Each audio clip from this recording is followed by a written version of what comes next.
Москве 25 марта сотрудниками московской полиции был похищен глава центра таджиков и известный правозащитник Иззат ОМОН. Информацию об этом на своей странице Facebook опубликовала российский журналист Надежда Киворкова. Правозащитник и адвокат Иззат ОМОН похищен московской полицией сегодня в Москве. Сам он успел только сообщить об этом близким, и связь прервалась. Власти Таджикистана приговорили его за ролик 2019 года против запрета на хиджаб в Таджикистане, написала журналист. По сообщению Азади, ранее Тверской суд Москвы обвинил Иззат ОМОНа в незаконном осуществлении трудовой деятельности в России. Решение суда вступило в силу 16 марта. В Тверском суде сообщили, что правозащитник обвиняется в нарушении статьи 18.10 Кодекса РФ об административных правонарушениях, незаконное осуществление иностранным гражданином или лицом без гражданства трудовой деятельности в Российской Федерации.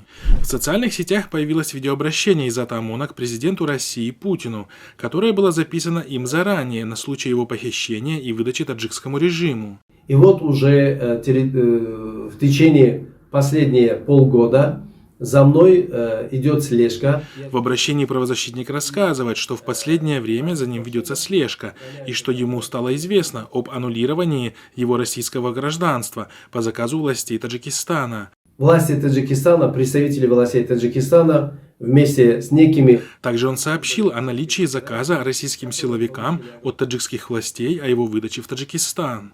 Вы, когда смотрите это видео, это значит, что меня на территории Российской Федерации нет уже. В конце видеообращения правозащитник говорит, что если это обращение опубликовано, значит его уже нет на территории России. Как правозащитник,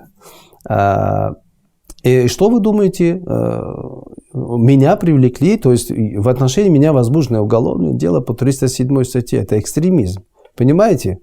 Напомним, ранее в 2019 году в отношении Иззата ОМОНа в Таджикистане было возбуждено уголовное дело по статье 307 УК РТ «Публичные призывы к изменению конституционного строя силовыми методами с использованием СМИ» за его видеоролик, опубликованный в социальных сетях, в котором он выступил с критикой в адрес таджикского режима по поводу запрета на ношение хиджаба. Как выяснилось, Иззат ОМОН несколько дней назад, после того, как узнал о лишении его российского гражданства, говорил близким о возможности его передачи таджикскому режиму.